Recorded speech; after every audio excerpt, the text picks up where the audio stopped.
Okay, welcome everybody. We're getting started a little bit late here because just trying to solve a few bandwidth issues. You know, when you do these live hangouts and everything, sometimes the internet connection is acting a little crazy and unstable. I guess it depends on how many people at one time are doing something. You know, my connection is acting a little weird today, so I may have to modify what our subject was. Today we were going to further expand on what we started last week with just discussing, you know, some different techniques and stuff within what everybody's working on, how and why they approach certain things. You know, I'm going to, it's my intention to show you guys some stuff from effects, you know, like reverbs, delays, and stuff like that, and some of the colors that can be produced from the effects, and you know, some of the choices that myself and others make when fitting things in. Well, that is the intention. I'm not sure if that's going to happen because things are acting a little crazy. In fact, as I'm watching this video, I don't know how my video looks to you guys right now, but to me it looks a little shaky and spotty. So if that's the case, I may not be able to do the live audio today. And if not, then we'll just do a short informative hangout. We'll talk about some things and then we'll address it another time when things are more stable. But I am going to try keep it going and get it going. And hopefully the connection will be stable enough where we can do this for you, you know. But, you know, welcome to these live hangouts. Hey, Google provides this to us so that we can do this for free. So, you know, we can't complain. It's all good though. So I'm gonna continue setting up. People are filing in. Let me look over here and change up one of my settings here. And you know, we're gonna have a bunch of different things to talk about today. We're also going to talk about some career things and all that as well. You know, Dave just got on here, and Dave had mentioned something to me earlier that I thought was kind of interesting, and it kind of expanded on something we touched on. I guess it was the last hangout or the hangout before, when we were talking about the infamous triangle guy that always came into sessions, and that turned into a thing. So we got a couple other things. We won't be calling anybody out or anything like that, but this is just to educate you and let you guys know that when you're participating in our industry, you know, there's a lot of levels of participation, and there's a lot of perceptions of the people that are in that area of what their contribution is. And so you know, it really expands across the board. And I say, if you want long-term success in this business and everything, you've got to get a reality check on, you know, what you bring to the table and when your time is. You know, everybody has a time and a moment. And if you're on your game and you're really doing the right things and everything, you will get your time to shine. You will get your opportunities. They'll come through, you know. So trying to force things that don't necessarily fall in the right time frame can be detrimental to you and completely take you out of the game, you know. So you might make a short-term gain, but you may make a long-term disaster for everything else, for feeding you and your family and keeping things together. So we're going to dig into some of that as well, you know, the techniques and everything. Like I said, I want to talk a little bit about how things like effects fit into, you know, perception of how we feel music, you know, why we feel certain things, and you know, discuss some things like that I noticed. For example, when I heard the reverb sound on certain vocals that were done and why they were done and the way that they work, the sound of my voice right now as I'm doing this hangout. And you know, this is not an ideal situation. I'm in a room here doing this with you guys. Got that little air conditioning noise going on and everything, but I've received many pro level vocals that have all the same noise too. So being, you know, aware of what's going on around you or what you receive so that you can mold things to be proper once it's time to fit it into a final mix. and you know, I hear the sound of my voice. I'm coming to you right now. What this is a webcam here, and the microphone is built into the webcam. So that's going to be a whole different sound compared to, you know, using the great condenser mics or even dynamic mics, and whether you're going to get proximity effect. I have to be back from this camera because it's a webcam, so of course there's no zooming in and out. You just move it according to where you want to pick things up. So naturally, that's affecting the audio too, the sound of my voice and everything. Keeping things like that in mind, but I'm always listening. I'm always listening. So when I go out and go to events, for example, and I hear people over the PA system, or when I go to concerts or whatever, I'm listening to how the sounds are bouncing around. You know, when me and Dave and all of us do speaking engagements in different rooms, we're very aware of how we sound in the context of that room and what is happening, because it can be recreated. You know, it's kind of second nature now, so I can't even help it. I can tell my voice changes when I walk out of this room and go into my living room or go into another room, going into the bathroom. I always just, you know, notice the sound and timbre of my voice. And so these things are colors that add to your mix as well. When you learn to not just kind of take them for granted, you really just take them in, it becomes a huge asset. So, you know, I want to deal with some of that if we can get it going. So hopefully my system will be stable enough to be able to show and demonstrate some of that stuff to you with my audio as well. And hey, we got Nelly on here, and Nelly, I don't know if you have audio, but I want to test you real quick. So if you can hear me and if you're all set up or whatever, come on and do it. See Dave right there. Dave came on, so we definitely heard you, Dave. What's up, man?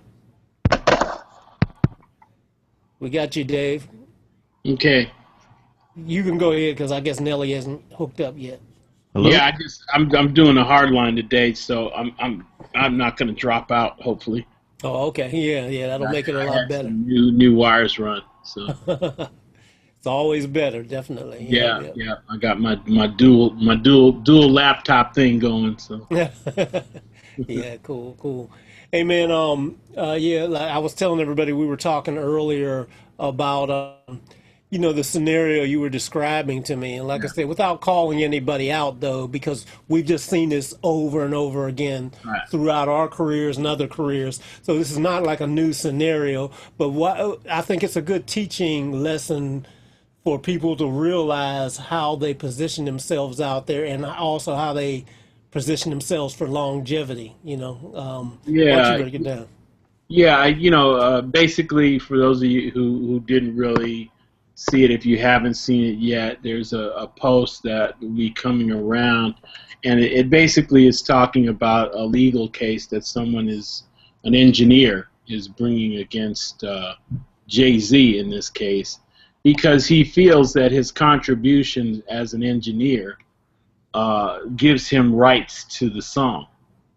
He feels like as he put it, he had some responsibilities, among which were tracking prototype beats, and for the so-called producer, pre-mixing the beat, sample editing, choosing recorded methods, setting up microphones, vocal coaching, vocal composting, Compositing. Yeah. compositing, multi-track mixing, sound arranging, pitch shifting, additional editing.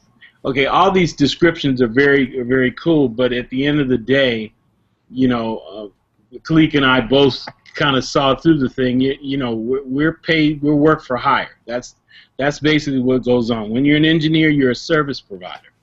So at the point where you've been paid for your services, you don't really have a leg to stand on unless you have a relationship with an artist, and the artist says, "Hey man, you've done good for me so long.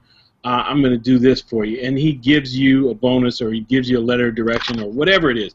Some people do have the ability to ask for what they want. Some of the mixers can get a point here and other things in their deal. They already come with that conversation as part of what goes on.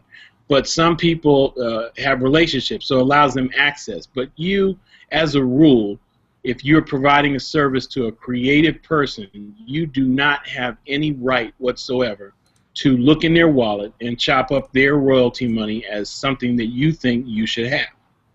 You know. No, no, just to be just to make this kind of clear though, because all the descriptions that you mentioned and everything, all Yeah. of these are utilitarian things that normally come with the job. Yeah, When you you better walk in know the how to room, do that's it. all.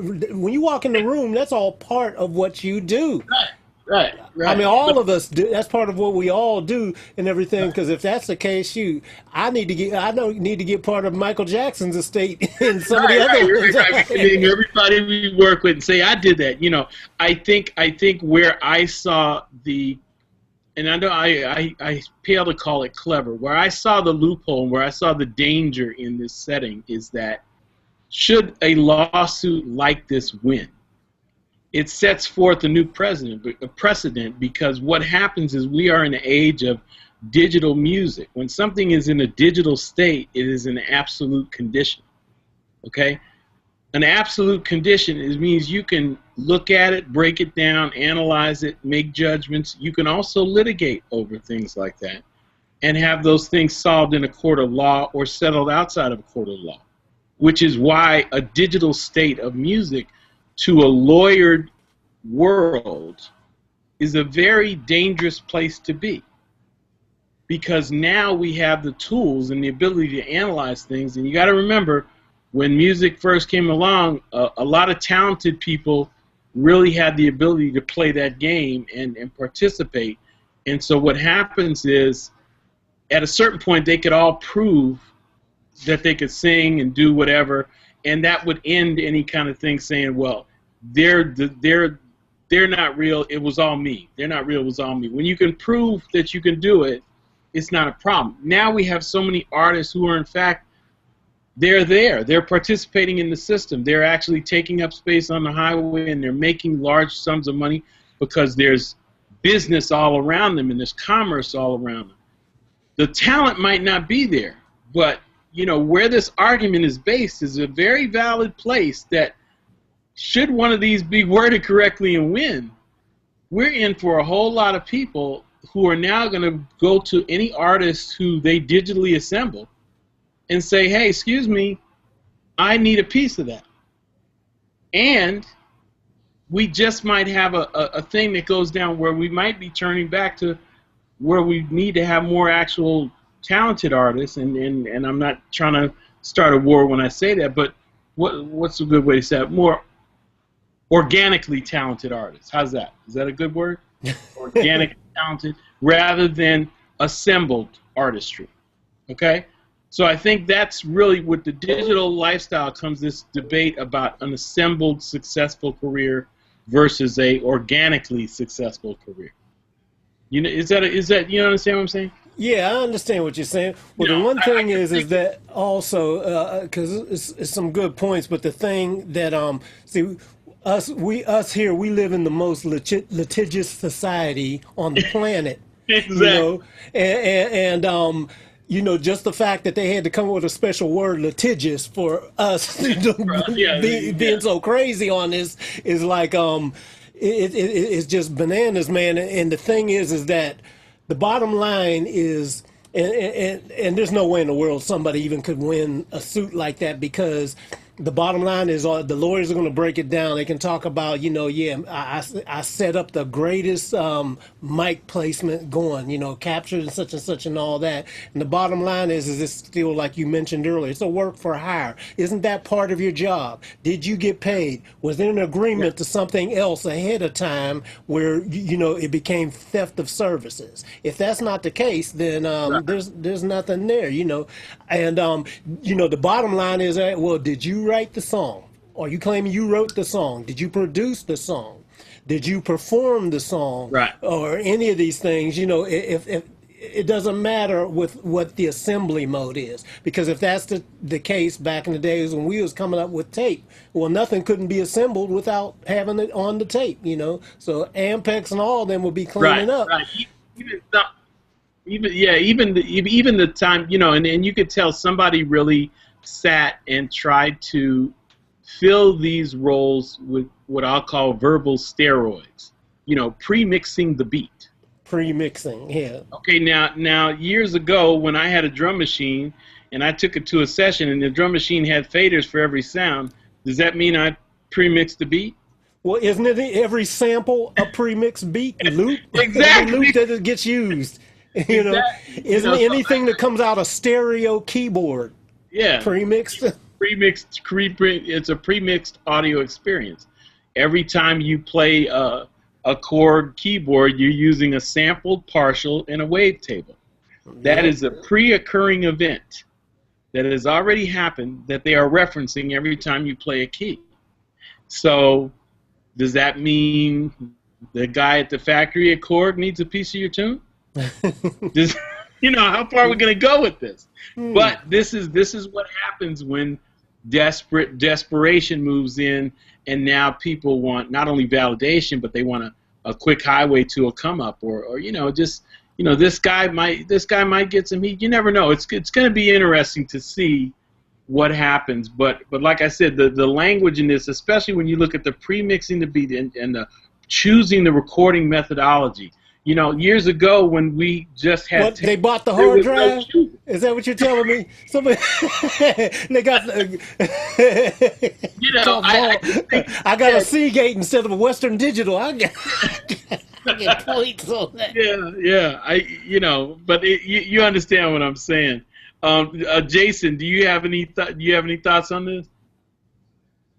Your microphone's not on. There we go. Sorry about that. What's weird is that this is the second time that I've heard this story, and it's now become a different angle, because the first time I heard it, he was trying to sue because of he was trying to sue the company because he was storing all of their digital tapes, all of the actual reels from the old session. And when I started reading some of this story, he was like, well, he made Pro Tools decisions and things of that sort. And when this came out a couple of months ago, he was pre-Pro Tools engineer with Jay-Z, and then he got fired. I'm sorry, I probably shouldn't say all this stuff online, but it's out there. Everybody knows. He got fired, and Young Guru took over. And Young Guru became if I'm correct in my timeline, he became the Pro Tools, as Pro Tools became what it is, he became that. So I don't understand where all this is coming from. This is all coming from, he was trying to recover money from storing all of Jay-Z's tapes, because now he's huge. And now this. But to the other point, unless I have something signed and dated that I'm going to get a point or anything, if I go into a session and get paid for it, that's it. I don't have any rights to anything. I just would like to have credits. Maybe if they didn't credit me on the works properly, maybe I could go after them for that. But I don't own anything. I mix the beat. I would do the samples according to what the producer said to do, and I'm being paid for that. So that, on that basis, makes no sense. Exactly. Yes. Yeah, and I think we're going to see this microscopic. Turn your speaker down a little bit, Jason. Sorry. Yeah.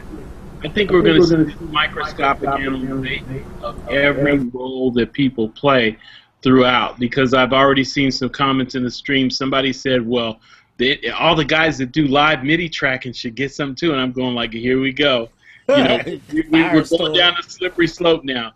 MIDI is but a function. Okay, it's doing nothing but taking.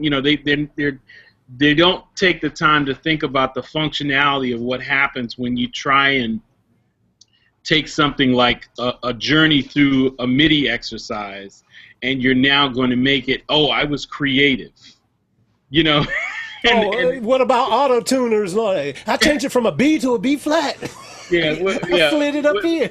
I accidentally hit the wheel on the Pulusan. I accidentally hit the front panel, and it changed it, and that was the hit. Right. It could be anything. But I think we're going to start to see a lot of this. We're already seeing it in other areas, but I think we're going to really start to see a lot of people who are analyzing things and trying to find their way in, and it's going to be part of it is also, I think, because of the trend in the business to actually put energy, effort, and funding into manufacturing some of our artists is the reason why we have the area we're in now where lawsuits like this potentially can happen.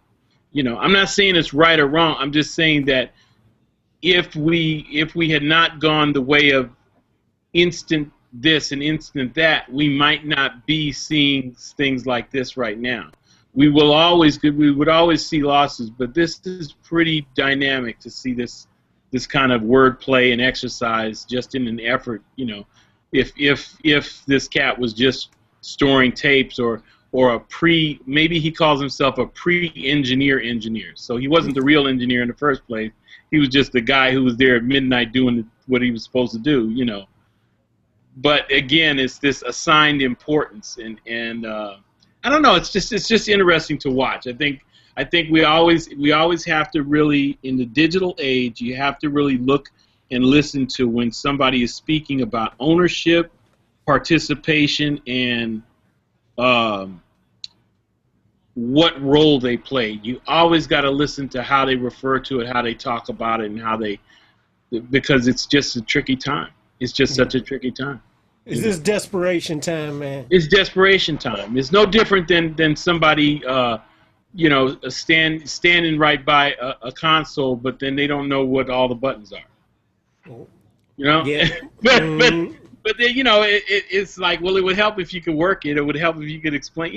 It's no different. It's no different. And somebody standing by the console, not knowing what it is, but they happen to be in the room. And they say, "What would happen if you turn that knob a little bit to the left?"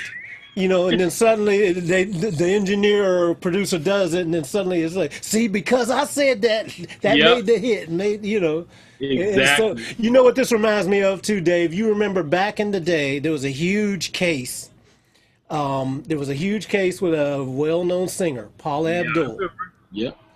Paula Abdul got into a big major case with another girl, the girl that used to sing with the Mary Jane Girls, where she sang background for Paula on the album, and she claimed she sang everything on there, but I don't know how much she sang. I know in fact, I do know because they proved it out in court and everything. She did sing and enhance Paula's vocals. She sang along, she sang guide tracks, and then Paula sang. She was claiming that the final thing was her. But what I do know for a fact was, and they proved it out, but also, like that time when I was working with Paula up at Jeffrey's studio, they brought in some tracks, some multi-tracks, and we called some stuff up, so I got to hear, for myself that, okay, well, she's not a Whitney Houston or anything like it. Yeah, but she could carry a tune, so and what the other girl was doing, it wasn't like it was so, majorly fantastic. She wasn't singing like Shaka Khan or nothing like that, where, nobody couldn't match it. It was it was an easy thing. So, that girl claimed that she did all the thing, a huge multi-million-dollar lawsuit. She lost because it came down to bottom line is, wait a minute, you're a background singer. Didn't you come in to do backgrounds, basically? Even if you're doing guide tracks for her, she's on it. They're not using her and representing that it's not, representing that it's her, but she's not on there. She's there. We got the tapes. We've done the forensics and analysis. You're in there too, but since you're in there too, it's a work for hire. You did not just make this happen just because you participated. You came in and did your utilitarian work that was part of your job description. Right. And that's the point where I'm like, when I think about that, I think about look at the state where we are now, where in a digital sense, right? If somebody were to take that same argument, that same case, and run it back into court, but now we're in a digital state where you can measure the amount of in each person's vocal that was used, you would find some lawyer who would say, "Oh, we got a case," and he would. That's what they did, though. You remember that's what they did. They actually they just stripped out the waveforms and matched sine waves, voice prints. They brought in FBI voice print to do a voice analysis, Yeah, And because it was the early days of Pro Tools. yeah, and they were stripping the stuff out, so they were actually able to match the waveform because she was claiming, and their whole lawyer was claiming that Paula wasn't in there. Paula was, like wasn't really in there. It was, in other words, they was claiming it was Milli Vanilli all over again, basically. Yeah. And they proved no, it's wrong. We've got the voice print here. This was in the early digital stages where they could strip it out, and they showed it in court. It's like, no, this is clearly her voice print. It's just like a fingerprint. Yeah. So it's interesting that some people will try to do stuff like this, and just because they're in the vicinity now, the desperation causes them to want to get some stuff. And I think Jason made a great point, because it's like after Young Guru came in, everything's all good, and a Young Guru is Young Guru is getting his money, he's getting his props, he's getting his Grammys, he's getting everything else just because he's been smart enough to kind of go along with the process. And that's why I say everything has your time. And I guess the teaching lesson that I want us to present out there that everybody should get, because we've seen this stuff come over and over again. This isn't a new scenario, but we keep seeing it replaying over and over again. Is just wait for your time. Do good work and wait for your time.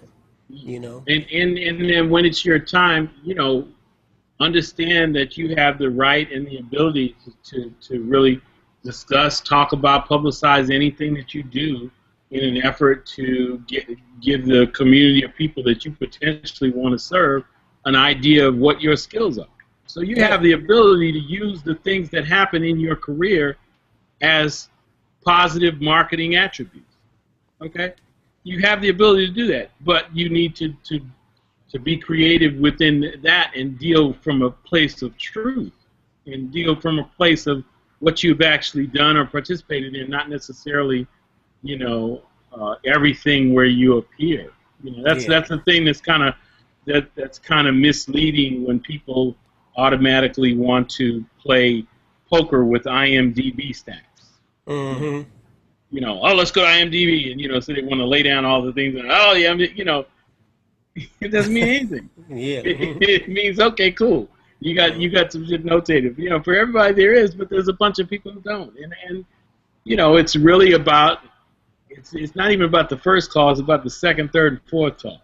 Mm-hmm. So it's about being consistent in this thing. And I think that's the bigger issue. I think this shows us a lot, though. This shows us not only desperation, it shows us that some people are prepared and some people, they know their time. Guru knows his time.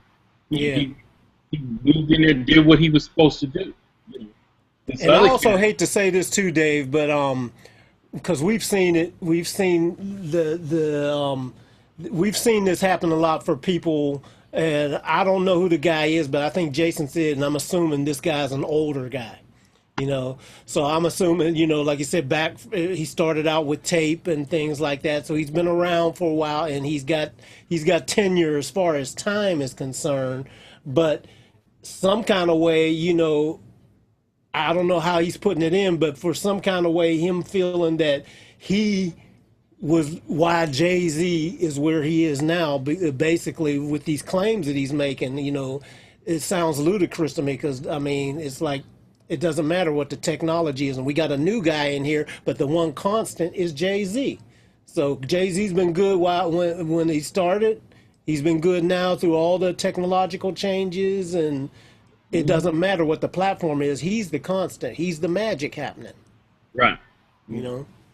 So this. And, I think, and the other thing is that, man, knowledge and information looks like everybody. So, a win for somebody like Jay-Z involves a whole team of people. It's not just he comes in and does what he does, but there's a whole team of people who are service providers, who are in an agreement to provide service and set him up for success. That's the whole way that it works. It's a very simple exchange that takes place. Yeah. How much, when, and where? I'll be there. That's it. That's all. I think what it really boils down to, if, and I say big if the reports that were accurate, the guy got fired. He happened to be storing the tapes and it's a case of sour grapes. Or holding them hostage. Yeah. He's not going to hold Jay hostage. You know, him and his team, he can't do that. I don't, you know, I'm not speaking of firsthand knowledge, of course, but if this was the case, he got fired. He's like, yeah, he's probably back home talking about, yeah, well, I was the original engineer on all that joint. And the reason they did that because me. And then, you know, you got everybody, well, you should go after him, man. He's married to Beyonce now, and he got all this money and blah, blah, blah. You get yours. And he's like, yeah, you're right. No, he got fired. He's trying to capitalize on it. Get out of here. Hey, Bill, hold on, Bill, you're still having audio problems, huh? Bill's saying he can't hear us talking at all. He can hear the test sound from Google Plus, and he can hear the audio from YouTube on Chrome, but he can't hear us now in real time. You can't hear anything?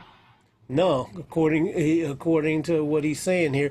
But, you know, something weird is going on today. That's what I was telling everybody. I wanted to do, you know, I wanted to get into Pro Tools and do a bunch of other stuff, audio, like we did last week. But as soon as I opened this up, some weird stuff is happening. So that may or may not go down today. I think everybody maybe upgraded to 10, what is it, 10.4, the OS upgrade, and everything is screwy. Oh, really? Well, I haven't upgraded. No? Let me look at the page where I'm on. Oh, are you talking about in Chrome? No, I'm talking about in Mavericks. Oh, in Mavericks, yeah. I'm not even using Mavericks. I'm still on Mountain Lion. I was thinking about crossing back over. I have a partition on my drive. I'm thinking about going back. Yeah, I was thinking about giving it a shot, going up to Mavericks, but, you know, I keep hearing mixed things about upgrading or not. Pro Tools wise, it's fine. 10.9.3 was the last one. It was pretty stable. It never gave me any problems. Oh, okay, yeah. I may do it on my laptop and see how it works before I do it on my desktop. Yeah. Yeah. Now, I love that actually. What was that? I love the echo. No, that's Jason. He's got it playing back through the speaker. Sound like we're on some old analog gear. Yeah, exactly. Bucket Brigade, man. Yeah. Yeah. What's up, Joseph? How you doing, man? Doing great, guys. Good. Everything. How's my how's my makeup? Oh, man, it looks good. You got nice rosy cheeks, man. Great. I just Liam Neeson for a second. I had AT&T come over and they upgraded the internet to fiber optic. Oh, cool. And I got them to give me the fastest speed I could have, Oh, okay, for cool. free. I'm kidding, not for free. Yeah, say free is always good. Yeah. Oh, that's one of my favorite prices. I think next to nothing is my second favorite. There you go. Anyway, Okay, doing Bill's well. back You guys in. looking good. So weird. That's Yeah. it. I'm doing well. You guys are looking good, and I'm glad to be here. Cool. Well, Bill's back in with us, but I don't know if his audio problems have been sorted out or anything. Bill, can you actually talk to us, even though you can't hear us? So it's not supposed to play it. I hear him. But I hear on Bill. built-in output, it should play it. We can hear you, Bill, but All right. he can't hear us, obviously. Favorite. Uh-oh. Better be careful what you say, Bill. No. Yeah, be careful, Bill. Be careful. He's probably listening back on YouTube. It's a delay, about 30 seconds. Strange to a because minute. there's no volume to this. You know what I'm saying? There's no option for you to turn up the volume on just that. Right. Okay, what I'm going to do is mute Bill until he gets it sorted. And I think it's a case of everybody's out of step but Johnny. Everybody know that story. My mama used to tell me that Johnny couldn't march, but Johnny's mama was so into Johnny that when she went to go see him in the parade, she goes looking at Johnny who couldn't keep time. She goes, "Look at the band marching. Everybody's out of step with Johnny." Everybody else is wrong. Everybody else is wrong. Yeah. Restart your stuff, Bill. Yeah, that's what he said he's going to do. Yeah. When in doubt, power it off. Yeah, exactly. I Mine is did find out. Go ahead. I found out something really interesting about cable today, and it's something that I'm not. I'd like to know if you guys know this. There was a little bit of stuttering happening when they changed me over yesterday, and today when I called them up, the service guy gave me an IP address to the inside of my internet box, and I was allowed to change channels. He told me that in my community, channel 1 and channel 11 were the most busy. Yeah, if you put it on a different port, sometimes that works better. There's less traffic on a different port number. So he's, and I said, well, can I do this, tomorrow or the next day? And he said, yeah, sure. Just write it down, the IP address, and change to whatever channel, suit you. So I messed around with that until I have never had internet that was like as fast as I could blink. As far as opening up different pages and stuff. I was really impressed with that. Yeah, that's cool. So, I'm glad you mentioned that too, because I forget that you can do that sometimes. Just getting on a different port can make a huge difference. Yeah, I didn't know that. Well, this is actually the IP address to the box itself. Yeah, exactly. Yeah. Yeah. Okay. All right, well, I'm kind of stupid when it comes to this stuff. I only can build it. I can't, work on it. But, that was kind of neat. Hey, well, listen, I'm going to try to give it a try today, too, because I wanted to talk a little bit also about, effects and colors in music and how they affects and effects and how they affect us with the colors and sounds and things that we use to do different things. This may or may not come off, right now. I know with the Hangout acting a little crazy and the internet acting a little crazy, what I'm probably going to do is just try some stereo files instead of pushing it with Pro Tools. I got my Pro Tools here, but I tried it earlier and it was acting a little weird. So I'm going to try it and see if I can play a stereo track and see if that'll work. And then we can talk about some stuff. Let me see. Has anybody been back on Indaba Music? Because they've got some new contests and stuff like that. No, I haven't checked it out in a little bit. Okay. Let me see if this will play, and you guys tell me if you can hear it. They've got they got a couple ones. They got a group called Contraband that has a lot of live instrumentation. Let me see if this will play. Okay. Like it isn't playing. Or is it playing? Can you guys hear anything? Yeah. Yeah, I hear it real low. It's real low? It's funny that I'm not hearing it at all. Let me, oh, I know what it is. Plug that other end in.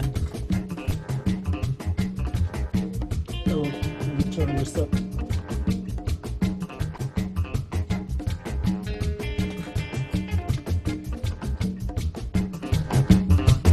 Is that better?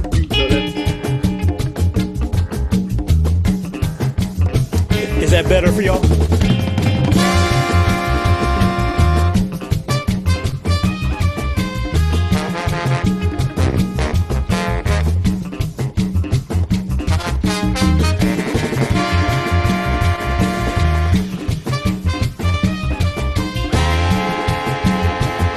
Lots of different stuff in this song. That's why I want to talk about it.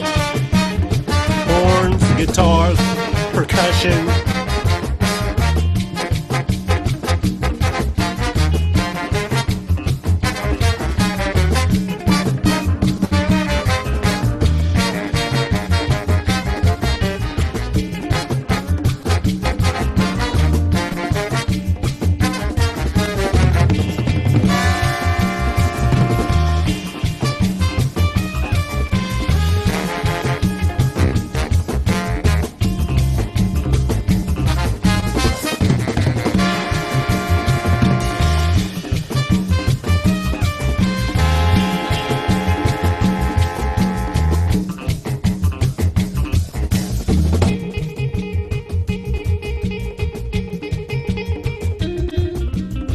different dynamics happening.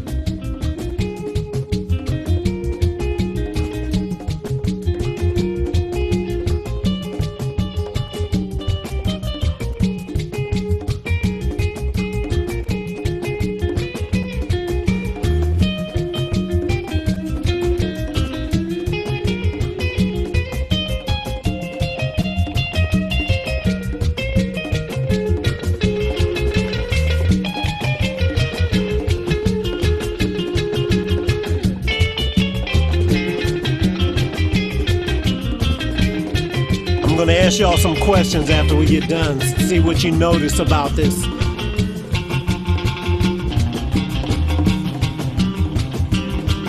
See if you hear some potential problems.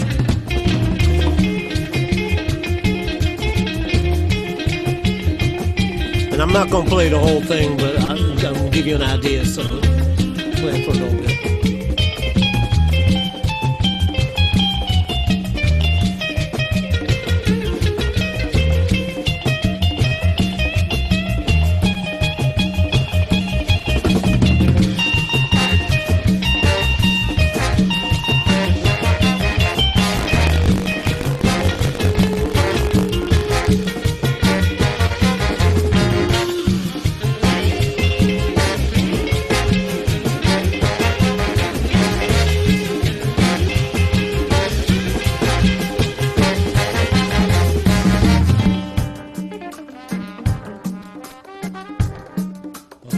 Stop it there. We'll go on back and yeah, I wanted to play that because that's very different. It's not, you know, it's probably not what most people are used to hearing or dealing with. And I think it'll be very educational to talk about some things that exist inside this song, things that could be used to make it, you know, just make it pop in the way it needs to be. Make it have the different, like I was talking about, I told Bill I wanted to speak about colors. And this has the source material where it has a lot of colors built in, and then you build upon it too. So there's a lot of things here. So let me go to Jason first. Jason, real quick, unmute yourself, and then just tell me some of the things you noticed about this song and some impressions. Definitely, I love the groove. One thing that maybe in my setup that stuck out to me was a little boominess in the bass. I'm trying to figure out if it was no, it was an electric bass, but it kind of gave me an upright feel a little bit. There were, let's see here. I like some of the delays that were on that guitar in my right side.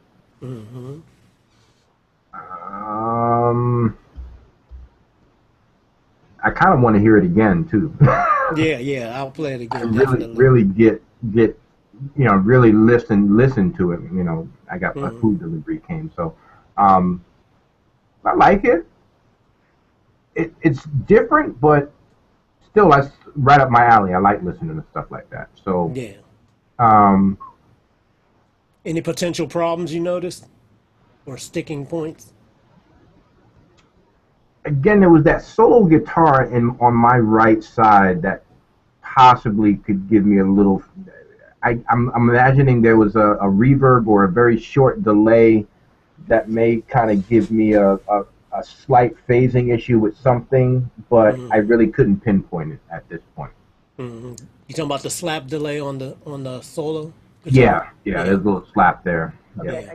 click on the one you want. But can you already have a site? Anybody else?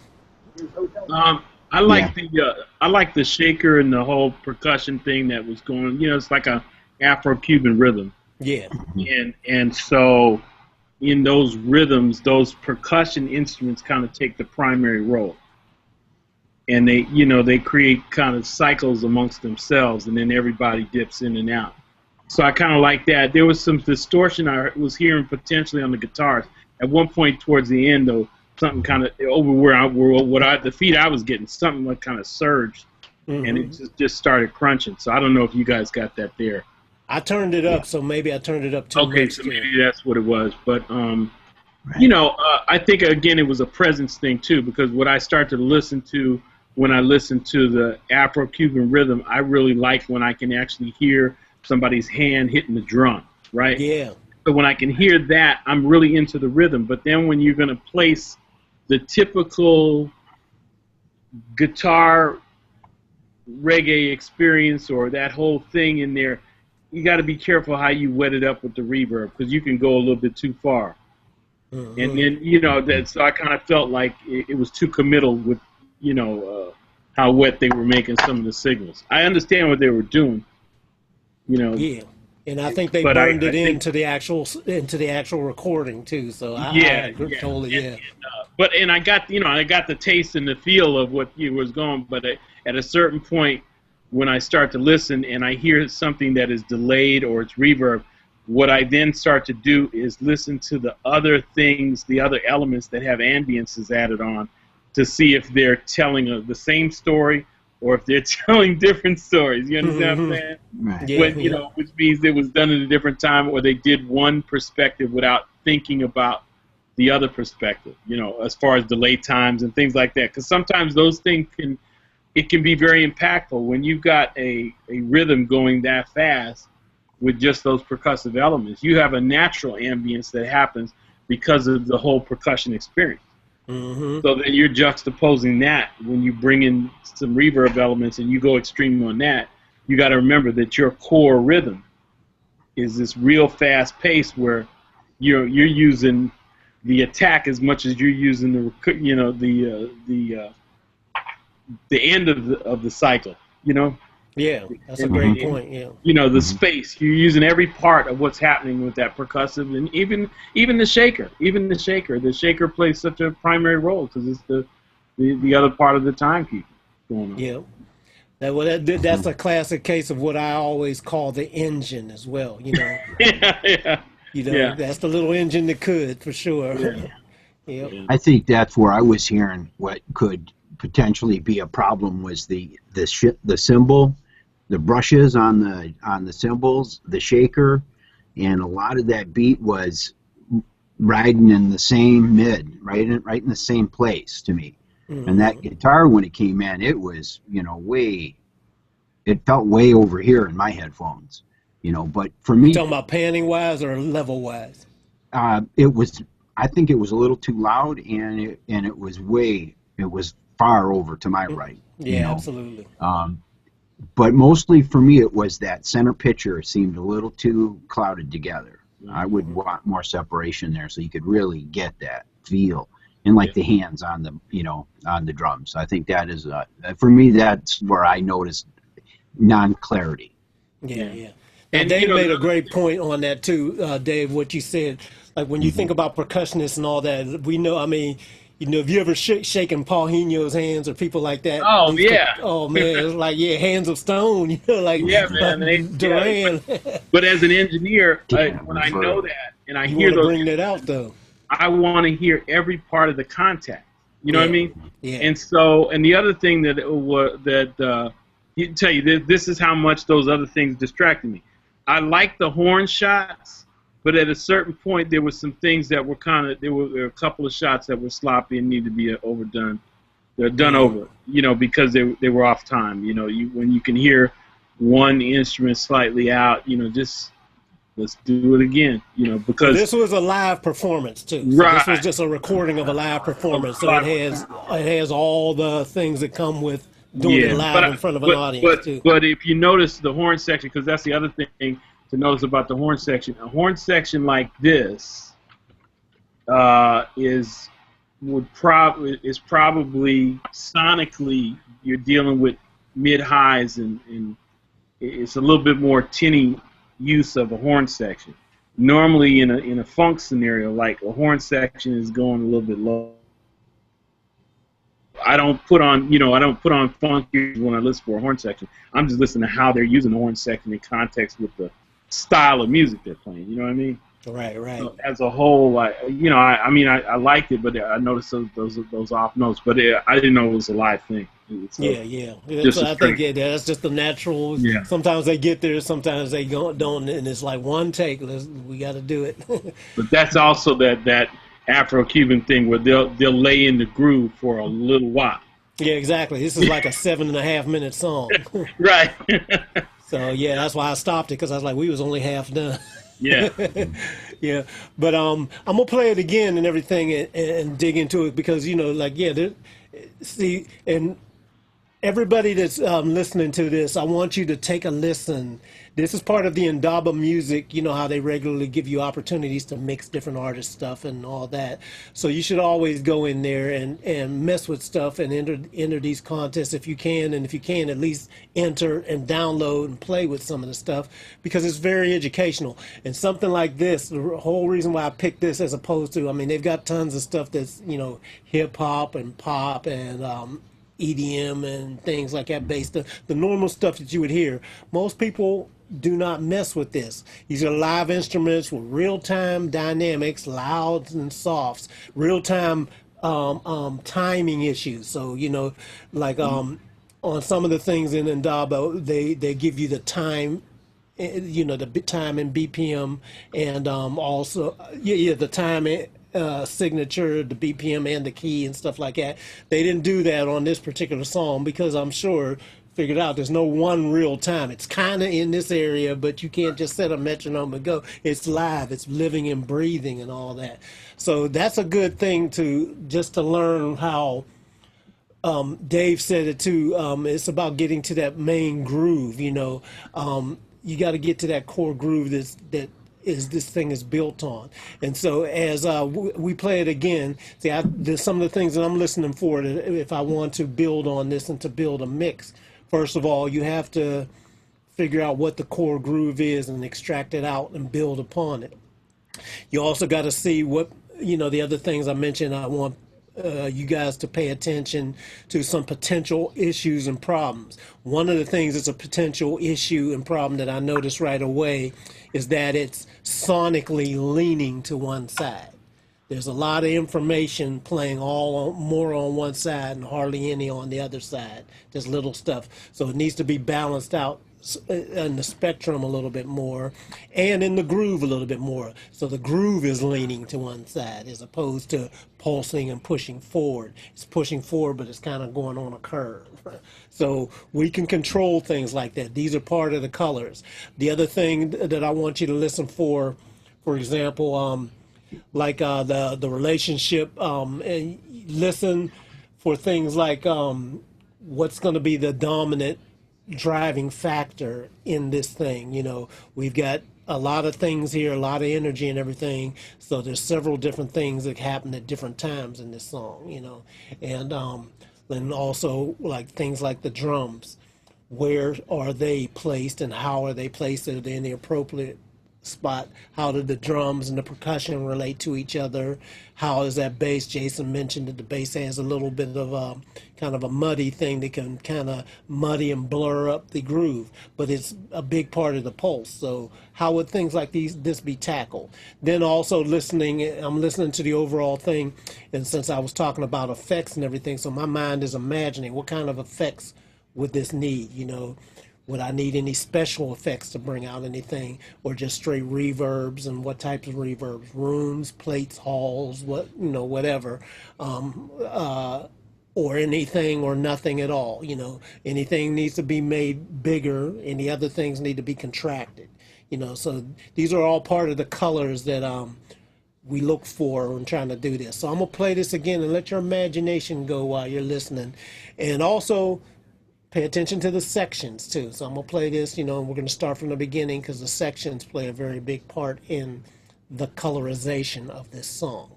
Okay, so let me go back here real quick, and actually I think I'm gonna open this up in a different application.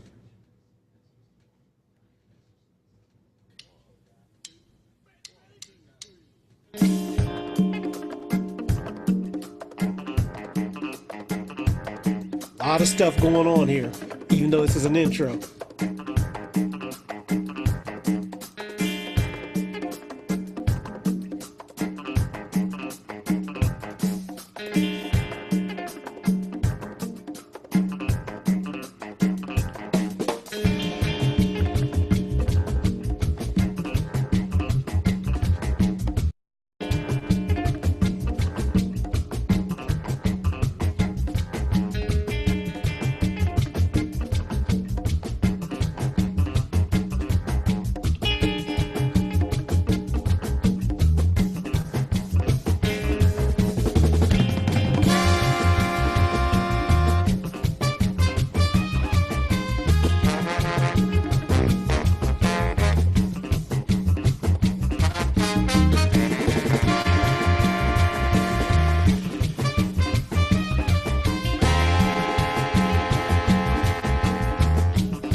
stop it here.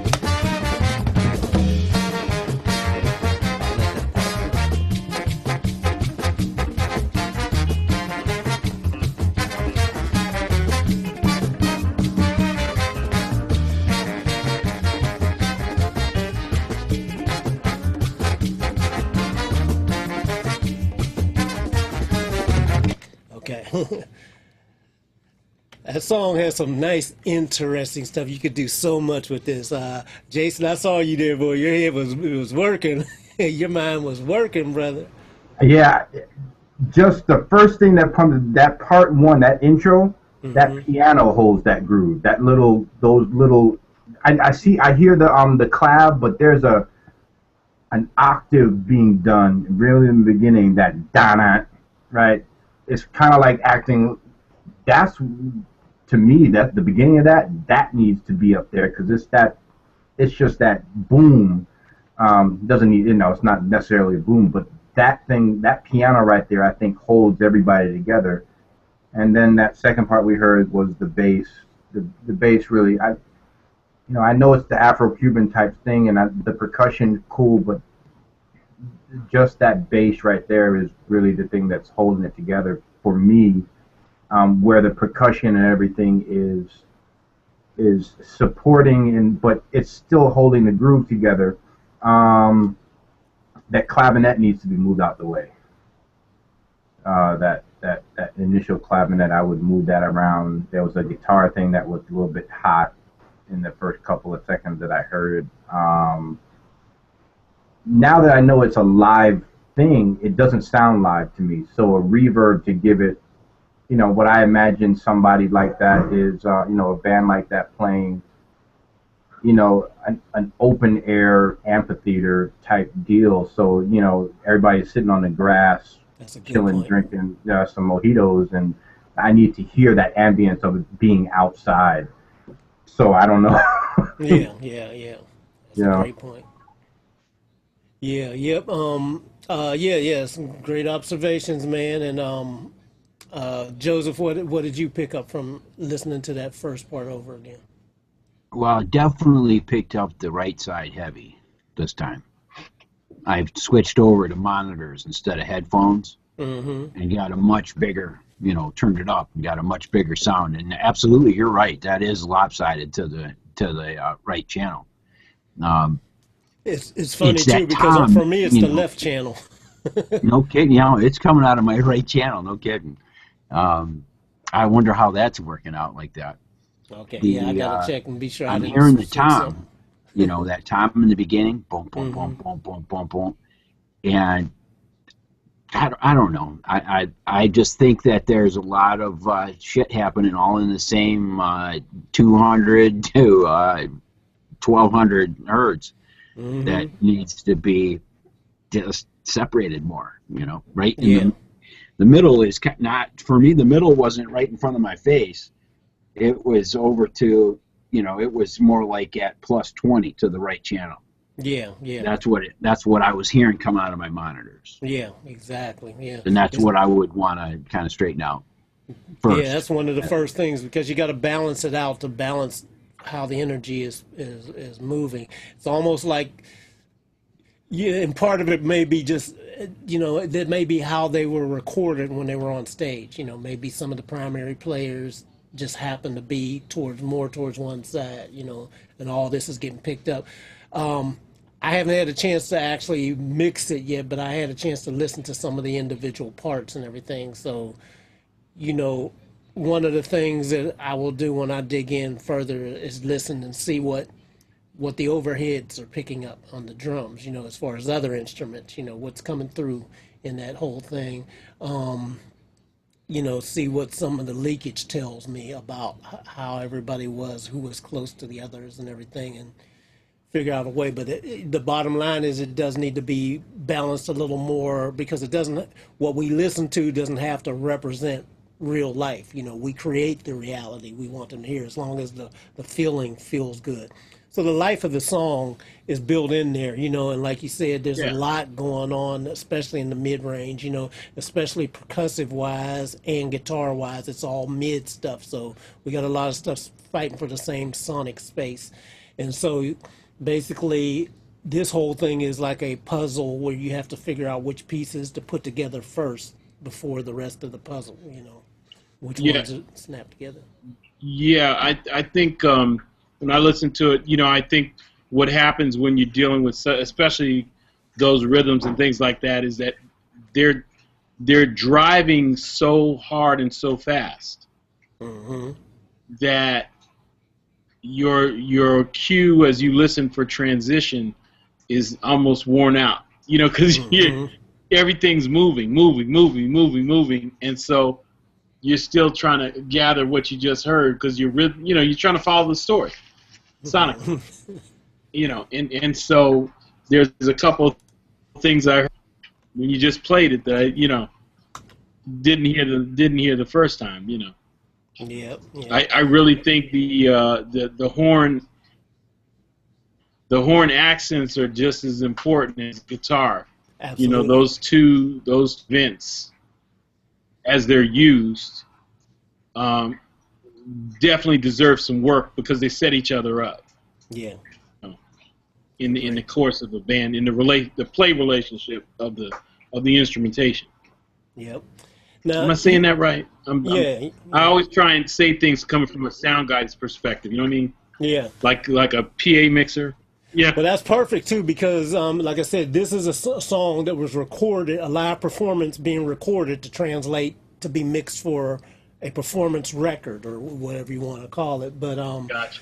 so the Gotcha. important thing is capturing what the people who were there watching them play live and everything. There was a lot of energy coming off of that stage, so there was Yeah. probably a lot of energy and electricity in the audience and in the environment. So making that get captured onto a fixed medium now is a challenge.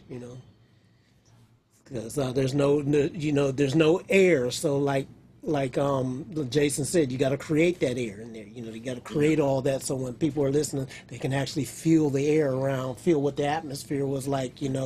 If Yeah, it it's was an true. 'Cause outdoor gig. sonically you're already feeling the pace, so there's heat, Yeah, yeah, and right? it So feels like an outdoor gig, doesn't it? I mean, I yeah, don't it know if it does. was It indoor, feels but like it feels like yes, outdoor. yes, yeah. Yeah, yeah. So creating that, see, and this is what we do when we think of in terms of creating a picture for mixing, and for creating a final thing. This all starts with imagination and creativity. So right away, that's what my mind thought. I wasn't there at the event or whatever, but I could just see this happening. Summertime, outdoor, a band on the stage platform, and maybe some kind of neighborhood park doing a thing or whatever. We used to have our little arts festivals and stuff come around and have some great band. I could just see this families hanging around and people eating food and all that.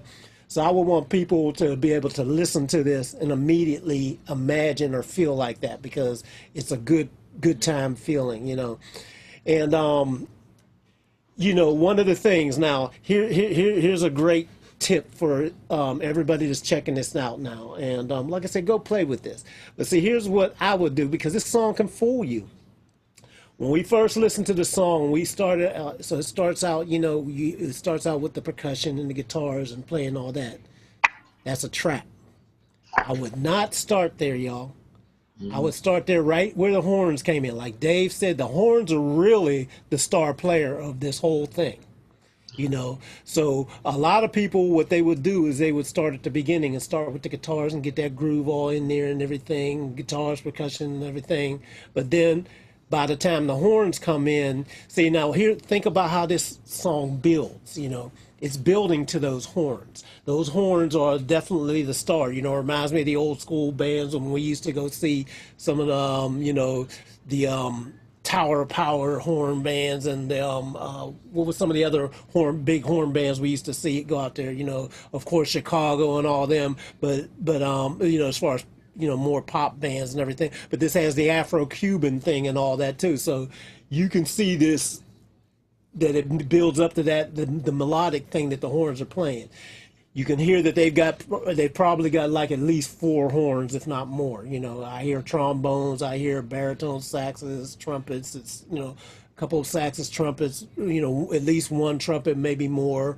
They're covering all kinds of different ranges, and this is a thing that has to be stacked where it's still moving as a big ball of melody and harmony together for that horn sound sat on top of that Afro-Cuban groove that is the foundation, the core foundation. So listening, what I would do is definitely build the song starting where those horns came in, stack everybody up in their horns, and probably I would probably start with horns and percussion and just kind of get them in a place, and then the percussion is the driving force. The percussion, this whole thing is built on that. What that thing is doing. So listen to that percussion playing. Now here's something that I know when I listen to the individual tracks to just listen to it. The percussion part, the way it's recorded, and this is part of why this groove is leaning. Most of it's on the left side for me. I have to check and see if my wiring is right here, because Joseph heard it on his right side. But it doesn't matter, whatever side it is. I heard the main parts playing in the low part on the conga being played on the opposite side. So I hear, one side just a boom over here, and then the boom, the downbeats over here. So it sounds lonely over here, but I'm hearing all the motion and movement over here. So I'd have to find a way to make it anchor down a little bit more where they both blend, so that the whole song pulses with that one main thing. And then you got that. And then the drums underneath should be supporting the drive of that. So, like we were talking about drums being, the foundation of most songs. We definitely need the drums to have a foundation and a pulse and a push. But the real driving force of this song is that percussion and everything. So the drums should play a subservient thing, in my opinion. Now that opinion may change once I start building it. But my natural inclination would tell me to start with the percussion, put the drums in to support the percussion, and then get a real good pulsing movement between the two. Because then everybody else builds on what that main groove. Drum, the basic groove is, but when the guitar came in, the guitar was doing that,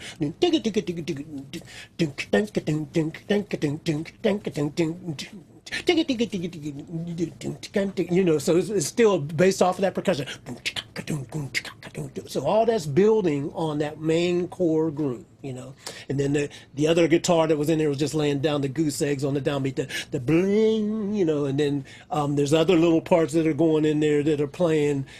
So everything still is undercurrent to the bubbling of the percussion, And then the other thing that I listen to too, like I said, it's leaning to one side. So listening to that drum kit, for example, I may want to artificially, because I want to see and hear, is my snare drum and kick drum really centering down and locking the groove in the middle, or say, for example, if they misplace, because for live many times they place like the overheads just by sight, left and right. But they may just be kind of up there to just kind of capture, but it doesn't necessarily get that image centered. So I'd have to listen and see and move things accordingly to actually move. If it's slightly over here because the mics were slightly off kilter or whatever, I've got to change that perspective to make it do it. One of the things is, rather than moving left or right, you can also change angle that way or that way, to change the center as well. So there's a lot of ways to approach this, but I think the mistake a lot of people are probably making and will probably make is they probably start at the beginning and start getting the drums going, getting the drums, percussion, and the guitars and everything.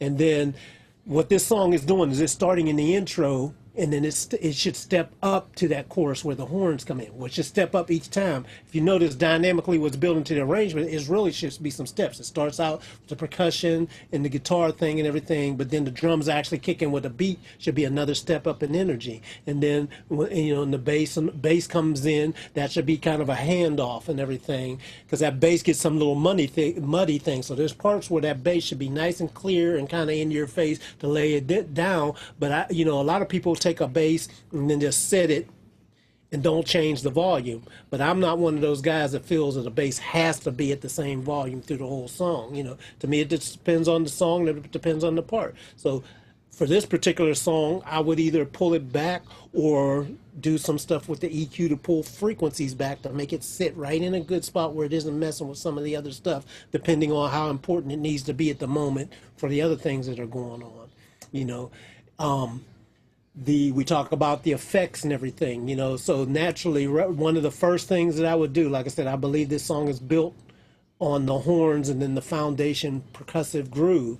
So the horns need to have that whatever kind of reverb or whatever you're going to do to make them sit, but it wouldn't be this long reverb because it's not that type of thing. Like I said, I'm imagining this is outdoors, and so the sound is going up in the air. You know, they play and then the sound just goes up. It doesn't linger and go long in a room. It goes up. You know, the farther away you are from them, it gets duller because the air is sucking things up. So I'm imagining a space that's going to do that. You're going to hear it, but it's going to go away. It's going to get darker.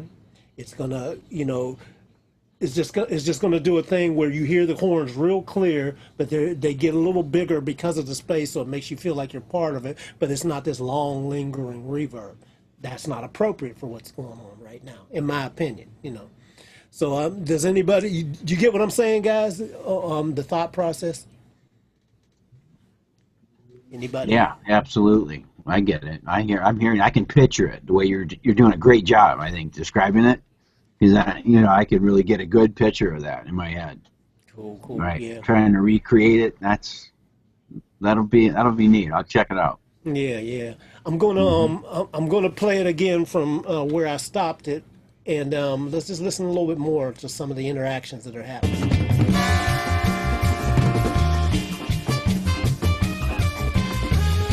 Hear how weak those cymbal crashes sound? Those suckers need to be banging. Bang! That should be right down into there with them horns.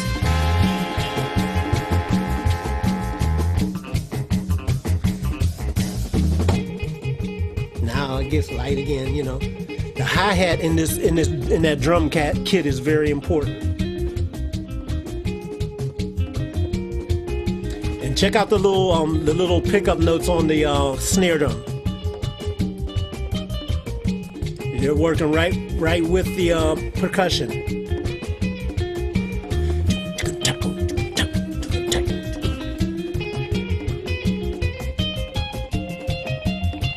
But the kick drum is not that important. The kick is just kind of support there. It's almost invisible.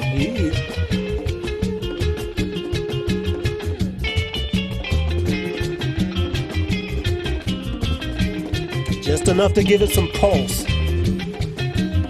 Everything's built on that.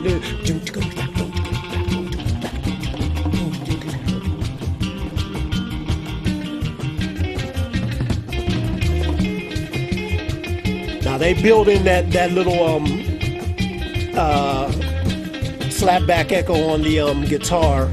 I wish it wasn't locked in, but it is locked into it. So you just make it work with it. I would trick it out a little bit more because it sounds a little bit weird, but I would.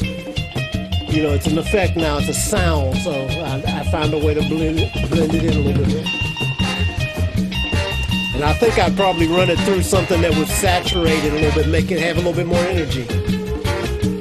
A little too clean. See, and these hits here, that should be... That should be smashing people in the head. Then let them down a little bit. Let's take them down and back into, okay, just chill on out.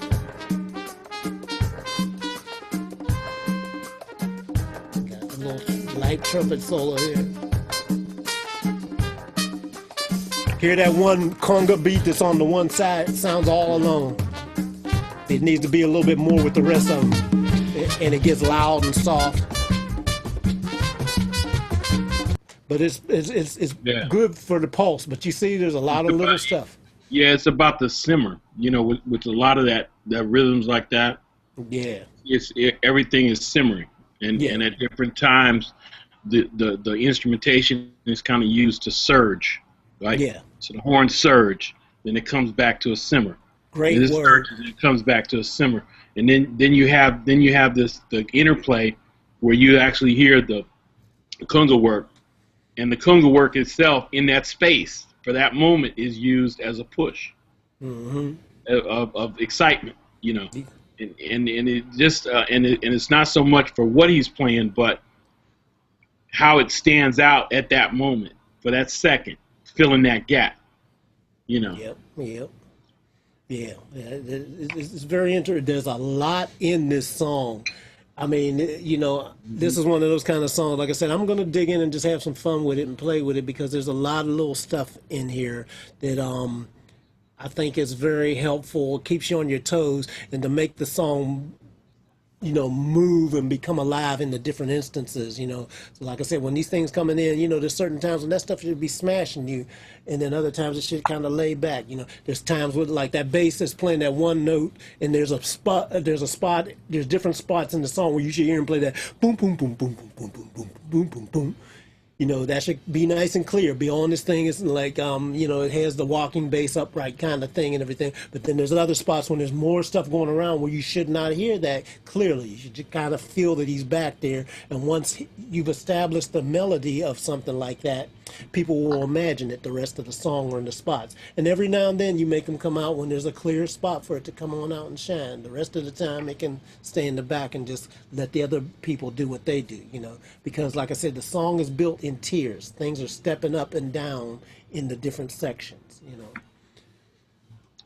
Making sense, guys? Making sense? Any other observations from anybody?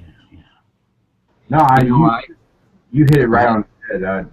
But you were right. Those horns and those stabs need to be piercing. I mean, well, not piercing, but you know, they need to smack you in the face. You know, a lot of it too is like when you close your eyes, like mixing, it's almost you're trying to imagine, especially live stuff that's been recorded. You got to imagine where people are on stage. So kind of when something is like this sonically, I'm trying to listen to see and imagine where each piece is that I'm looking at or listening to, because that's going to help get a perspective. So like Khaliq was saying, I'm going to listen to the bleed, see where everybody was. That's a proximity, because it lets you know there was obviously some off-axis miking because it caught certain things but didn't catch others. There's a bunch of occurrences that are happening. The horns are back probably because they were off to the side, probably because they were way off to the side. Yeah, just on the stage. Just different things that you can tell that are like CSI. They're like audio characteristics of, you know, chances are if this was live, it was like this. Usually, if there's horn players, they get shoved to the last possible piece, and they'll put them over there, and they get the shittiest mic that's left. And so I'm just telling you, this is what happens. You know, that's the real. So you have to, you know, you got to kind of do some of that too. You know, in the studio, I know people do it too. They'll close their eyes and imagine, but live sound we do it too because we're trying to look and make sure we have everything real at that time. You know, so that would be my thing too. It would just help me wonder how the live mix actually was. Now, you know, I'm looking at it now because see, this is sponsored by Telefunken, and so I'm seeing the band up here, and I'm not 100% sure this was done live because you know, I think maybe it was done probably as a live tracking date. Now that I look at what's going on here, I don't think it was done live at a gig. I think it was just a live recording where they just did it top to bottom, you know, without overdubbing it on and all that. I think it's just a live tracking date. That's kind of what these tracks are looking like to me, because they've got some good preamps going on. You know, they're basically using a lot of Neumann microphones and stuff like that. So, yeah. That's what I expect. I'm going to go in and listen. Let me see. So here's some of the instrumentation. They've got baritone sax, trumpet, kick drum, percussion, toms, drum overheads, room mics, a distant room mic. Yeah, so this is definitely done as a tracking session. Bass, conga, snare. Does it show you that each horn had an individual microphone, or did they mic the section as one? It says I see baritone sax and I see trumpet, and trying to see if I see any other ones because I thought I It heard shows you an input trombone. list. Say that again, Is Dave. it showing you an input list, or is it Yeah, showing you? yeah, I'm seeing the track list. Yeah. So they got sax, trumpet, and trombone. Okay. Yeah, What's yeah. the name of these guys, Cleek? Yeah. It's called Contraband. I don't know if that's the name of the group or the song or both. But it's Contraband on Indaba, and they got a keyboard. They got a bass DI and a bass amp. Wow. That's a lot of channels for something that. Yeah, so it's interesting, and there's a lot of stuff in here. So, like the point that Jason made up about it, about the bass, for example, kind of taking up too much room and everything. That's going to be one of the things you have to listen to the bass DI as opposed to the amp, or listen to each one for the different sections. Maybe in this rough mix that I'm playing back, they may be using a combination of both. Maybe you need to use one or the other, or in different sections. Who knows? But that's one of those things where to make it blend in properly, it's going to be about the colors for each section of the song. And then the guitars.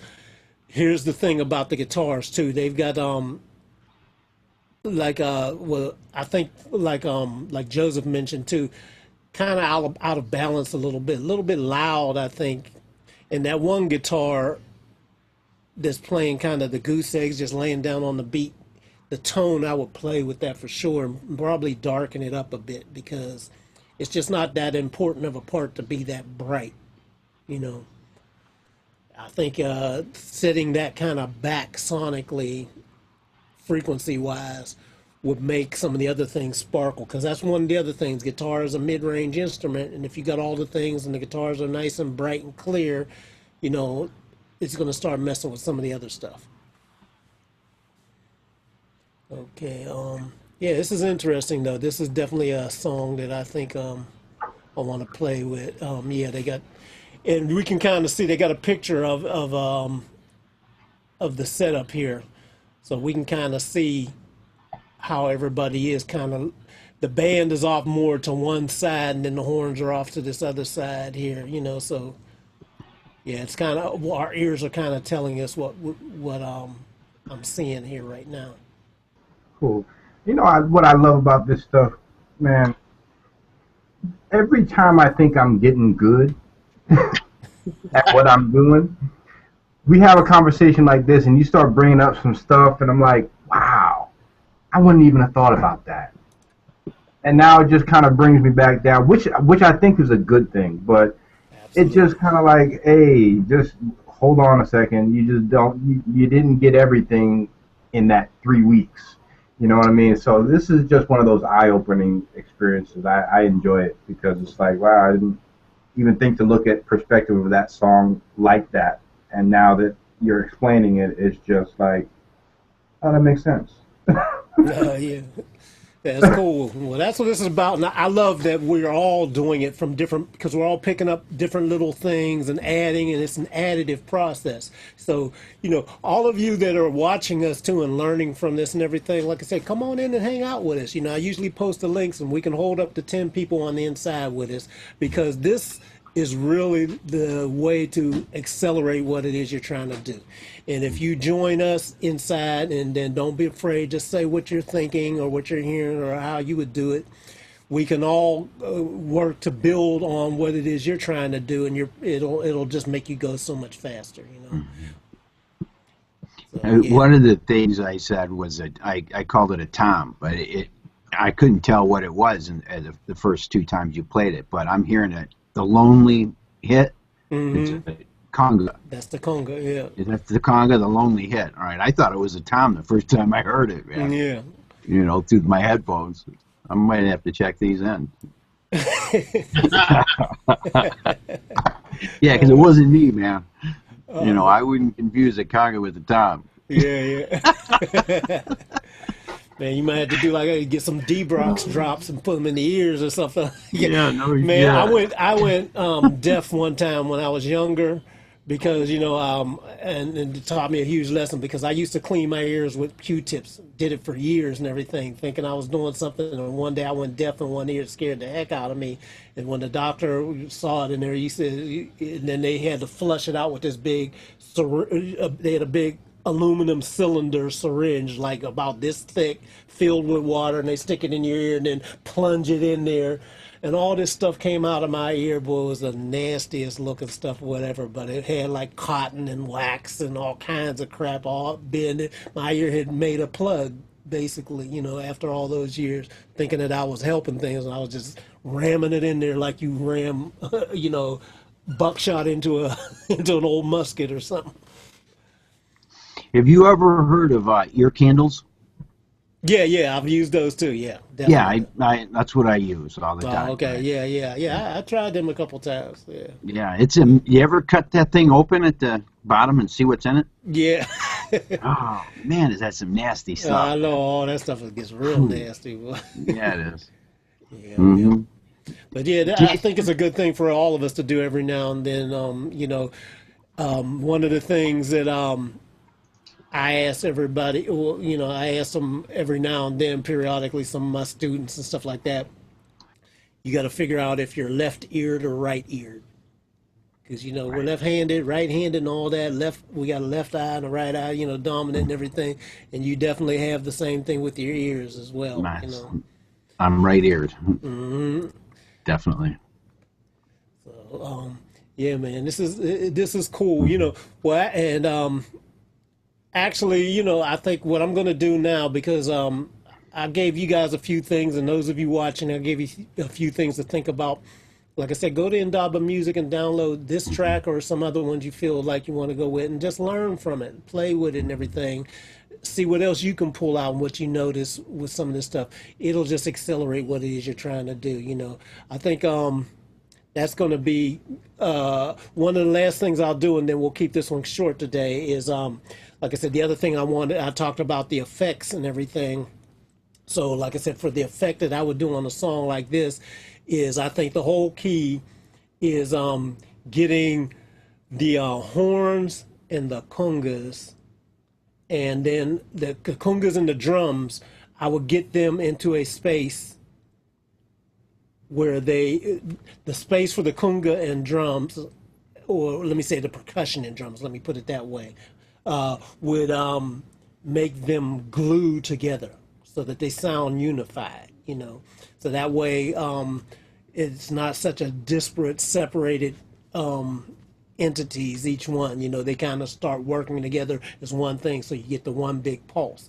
Then I'd have the horns in another space, but like I said, it's not the kind of space that means expansive space and everything, because like I said, I don't get that type of vibe from it. Even looking at the picture now and seeing that they're in the studio or whatever recording, I still want to do what I imagine is like make people imagine that they're outside in the park listening to a great band play live, excitement, people walking around eating hot dogs and, people throwing frisbees, dogs running around and all that. I want to create that kind of vibe with somebody just hearing it, And so thinking of, and you guys tell me what kind of, like, for example, what kind of reverbs would you use to create some stuff like that? I already got my ideas, but I'm not going to tell you my ideas yet. You guys imagining this, what kind of things would you use to create? Anybody want to? I like that the tool that we seen on Sunday, and it was essentially an early reflections. Mm-hmm. And it was I can't remember the name of it. It's a UAD plugin. On the UAD plate, the 140 plate? Not the 140 plate, the one he had on before that. The 250? Oh, no, the other one. No. I know what you mean. The R, Yeah. I think it was RS something or something like Yeah, that. it was mainly it was controlling just the early reflection. early reflections, Right. and that gave a really good sense of space. And I would, absolutely. I might try with something like that. Even though I don't have that plug, I would just use the early reflection settings on like the IR1 that Waves has. Yeah. That's usually what that's the plugins I use mostly. Yeah, absolutely. I think that'd be a great approach. That'd be one of the big things because that'll help make it expand a little bit bigger, and but short. but still keep it real, yeah, short and in your face and personal. Yeah, I And would try that first. yeah, That was where I'd go. what would you put that on? I would probably put that on an aux and put a piece of everything to it to give it to start my sense of space. All the instruments? Yeah, a piece of each instrument. I'd send a signal to it, yes, but Mm-hmm. not the same amount. Right. You know, enough to make it sound like they were all in the same clamshell. Yeah. You know, outside. Yeah. Or inside for that matter, whatever, yes, but to give it some kind of cohesive sense of space. You know, yeah. So then I would work from there to get the height out of that trumpet. I really like that that solo. Mm-hmm. That sounded high to me. When I could see the guy moving as, you know, I could kind of envision that. And I would go from there. I'd get that to give me my boundaries, and then I'd work off of that with something. I don't know what kind of reverb, if it would be a plate or a room or whatever. I'm not sure. Mm-hmm. Yep. Mm-hmm. Cool. What about you, Jason? Yeah, something similar to that. I would go with the IR series, and I've fallen in love with the Bricasti samples. I love the Bricasti. So I would put, you know, some. I don't know. I'd have to kind of feel it out, but you know, start off with room D close, and then maybe spread it out a little bit further to see what kind of, you know, space I can generate. Just after the initial balance, of course. But yeah, the RS1 from UAD, I would use in conjunction. Yeah, I mean that's just one idea. Yeah. Or Yeah, absolutely. Go ahead, Dave. I'm gonna go far left. I would probably use a space echo on the guitars, and I would probably play around with spring reverb. Good. That's a good one. What would you use that on? I would wet up the horns with the spring reverb. I know it sounds crazy, but there's only a certain part of the horn I want with that wetness. To just and it may work, it may not, you know. But the other thing I would probably try would be something from the Eventide plug-in collection on the horns, just to have them slightly doubling one another. Yeah. To give them a thicker bite. The If I couldn't get the bite out of what was there, the micro pitch or something like that. Yeah, if I couldn't get the bite out of what was there, I would try and add something to it to give it what it needed to have teeth. You know what I mean? Yeah, absolutely. Yep. Yeah, that's, you know, you guys pretty much nailed it. No matter what you use, I mean, it'd be the same thing. I would be using something, first of all, to simulate the early reflections, because I'm thinking in terms of, okay, we got people here, people right at the foot of the stage, you know. So the sound, you know, of the audience of the first few rows, that's where I would want them to get the main thing, where they're hearing it. They're slightly separated from the band, but not completely, so they're close enough so that like it has the first reflection, the early reflections happening there, so it just kind of gets bigger and everything. But then the other thing I would do is add to it something similar where it would be, and I would probably try like something like I might you know, different things, because I love the oh my goodness, I can't think of the company now. It'll come back to me, but one of the things I love about the EMT 250 is I would use that, but I would use a long pre-delay. Then I would darken it up and sit it in the back. What that's doing is that's separating sound traveling through the air. So you know how when you're outside, but you can still hear stuff bouncing off the buildings behind you. You can still hear the concert sound bouncing and coming back a little bit later. So this is why I do the pre-delay, long pre-delay. So it's like the main sound is right there, so it still stays right in your face, nice and fat and clear. but then suddenly you're getting this slap back coming back, and it's darker, so it kind of dies off real quick because the air is darkening it. It's falling off, but it's still back there, so it creates a whole another sense of space, and that kind of gives you the sense of outdoors, you know. And so something, you know, I do something like that. I might even generate something like some noise, some ambient noise with something, you know.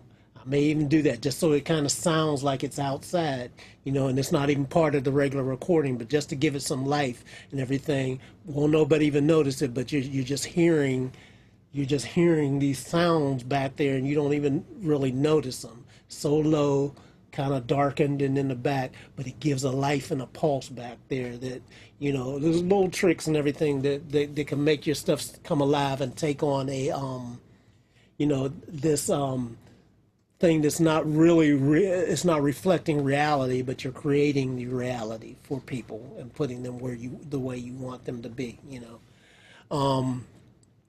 The guitars and stuff like that, like I said, I would darken that one guitar that's just playing the goose eggs because it's not that important. I think it's too bright, you know, so I would set it back so that the other one that's doing the rhythm that's going along with the with the percussion stuff rather, it can just bubble and have the edge, you know, a little compression to set it in because the volumes are going up and down, so you want to control it, you know, the EQ in a way where it's getting a little bit out of the way of some of the other things because everything, like I said, is so middle. So I might think about, do I want to bring out the pick sound because he's playing those single notes and everything? I might want that pick sound to come out. So a combination of EQ and compression can make that little pick sound jump out a little bit, which adds a touch of percussiveness to it in addition to the percussion that's already going on. So you got these things that just keep building and expanding on the beat, you know.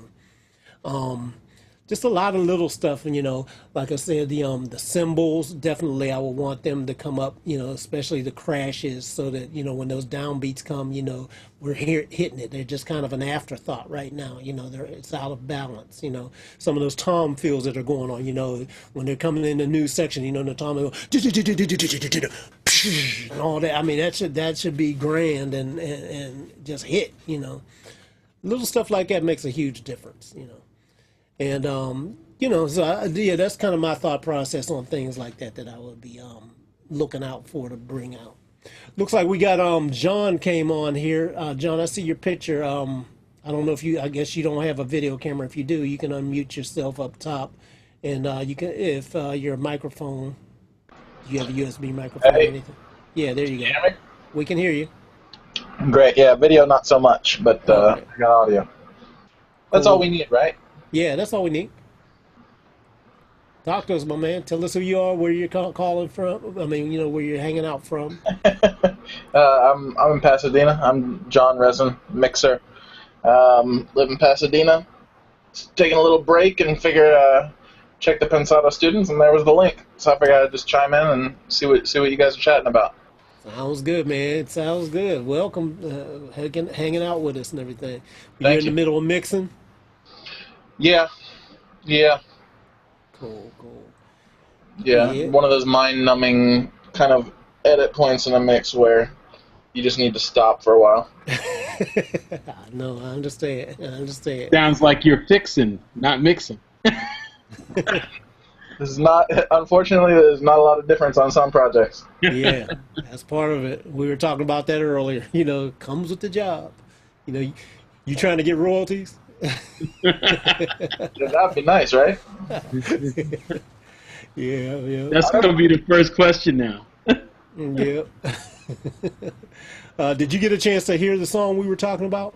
No. What song are you guys talking about? Indaba Music has another song that, you know, another contest, you know, they regularly do. And this was kind of a song, Afro-Cuban type of groove, live horns, guitars, stuff like that, a band playing. And so we were just discussing some of the concepts for building space into it, using effects, the different colors that are there, and how to approach mixing something like this, you know. Actually, I'll play it one more time. You know, we were getting ready to wrap up when you came on, but I figured let's talk to you for a second and see what you think. So what I'm going to do is just go to the song and take a listen, and everybody else, keep in mind some of the things that I mentioned previously, and you know, see what you would do. Okay. I'm going to play this from the.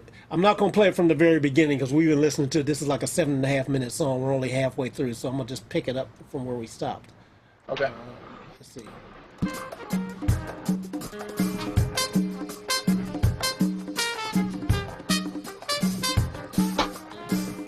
Hear that effect on the horn, on the trumpet?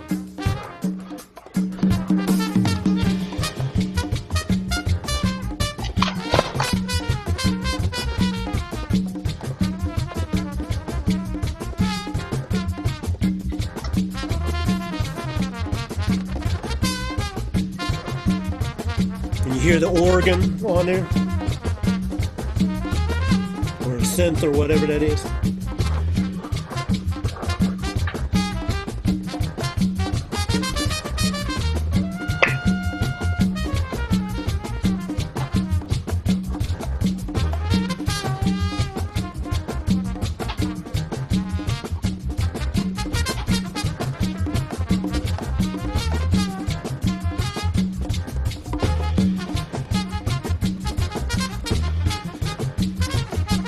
You hear the shakeré.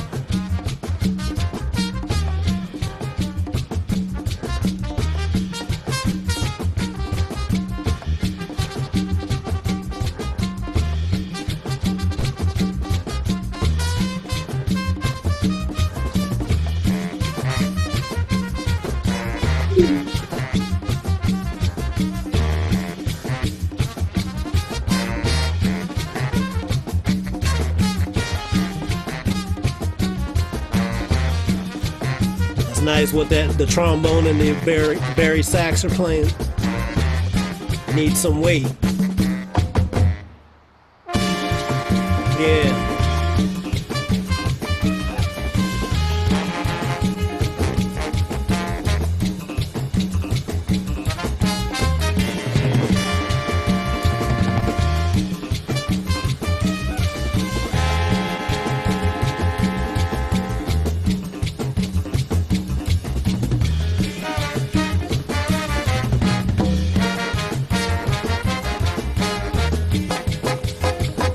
Can you hear that the bass is off to one side a little bit? It's leaning. It's a little bit out of balance in this mix here.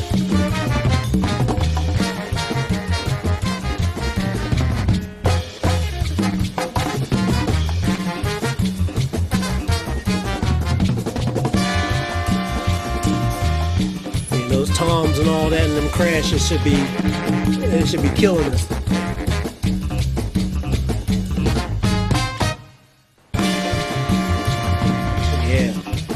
Y'all hear it now, y'all hear it.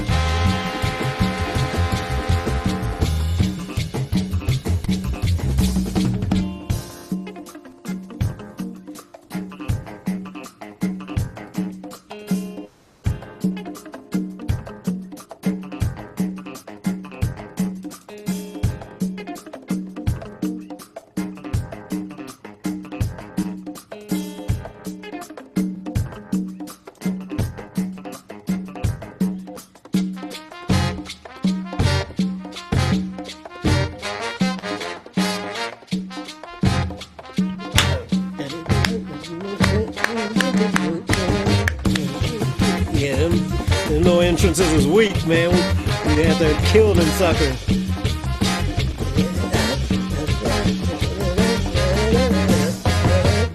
Yeah. So you guys, you see the points that I'm talking about on the landmarks and everything on that song. They're right there and it's built in. But a lot of people will just kind of settle for just kind of playing them, making them sound good, nice, you know. But this is the energy that the song has and needs to just keep blasting through, cutting through. It's a nice song, isn't it, John?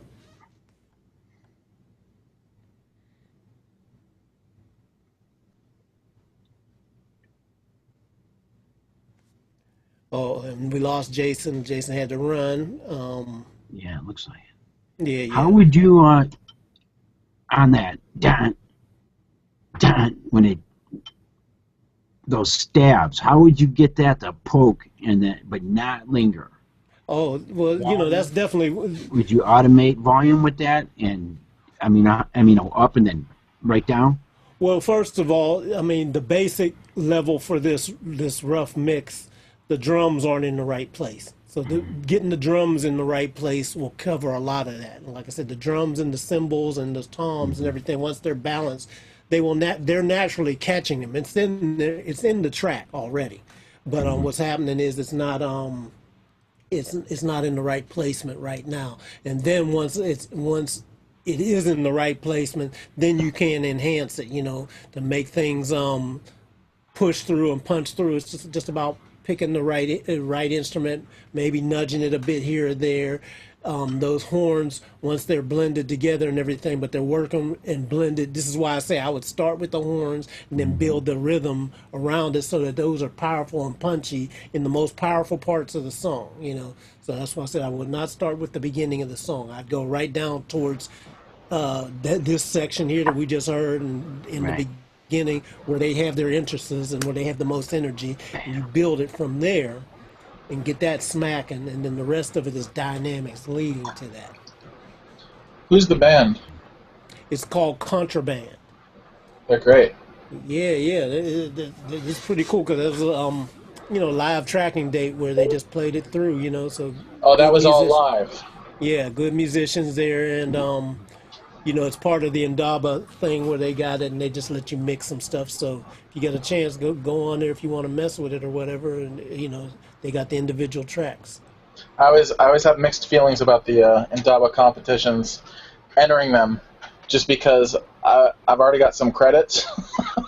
So if I go in and mix, if there's any possibility that I might actually do better than anyone else, Yeah, the, well, the cats will be like, oh yeah, there we go, the guy with yeah, yeah. credits is doing it. So Well, it's the I've same got thing with some. me. I mean, heck, I've got my credits and all that, but I'm not gonna go in and throw it against, the everybody else that's in there. I'm going in there and get it just so that I can practice different things because it's just different source material. It just helps keep my skills sharp and all that. So for no reason other than that, just get it, mess with it because music is so different now. Heck, when I was coming up back in the day, I might track 3 or 4 sessions during the course of a day and get stuff like this and get, jazz and then hip hop on the same day. Heck, I'm lucky if I go a whole year now for something this different.